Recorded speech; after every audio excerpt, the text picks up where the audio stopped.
आपल्या भारत देशामध्ये आजही अशी काही लोक आहेत की औरंगजेबाला स्वतःचा बाप समजतात.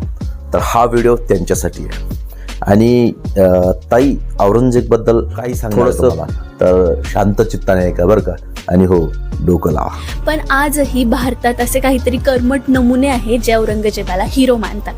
त्यांच्या म्हणण्यानुसार औरंगजेबाने हिंदूंची जेवढी मंदिरं पाडली, उद्ध्वस्त केली, त्याच्यापेक्षा जास्त मंदिरं त्यांनी बांधली किंवा टिकवली. आणि त्यांनी असं काहीच केलं नाही जे त्याच्या काळातले राजे महाराजे करत होते. कदाचित ती ह्याची पापं विसरतात किंवा माहिती नसल्याचं अवांतात. औरंगजेब, मी त्याची खरी ओळख करून देते. शहाजहान नंतर जो कोणी तख्तावर यायला पाहिजे होता तो होता दारा शिकोह, म्हणजेच औरंगजेबाचा मोठा भाऊ. औरंगजेब हा त्याच्या पराक्रमाने किंवा वंश परंपरेनुसार देखील तख्तावर आलेला नाहीये.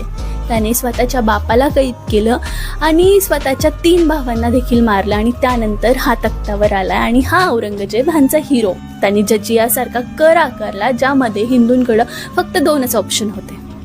एक तर आवाक्यापेक्षा जास्त कर भरा किंवा हिंदू धर्म सोडून इस्लाम धर्मियाचा स्वीकार करा.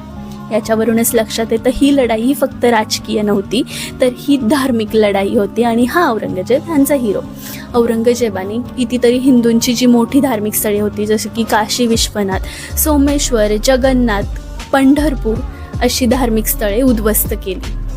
आणि त्याच्यानंतरून त्याचे जे काही नीच क्रूर कर्म होते हे सांगणारं प्रमाण म्हणजे त्याची स्वतःची हिस्ट्री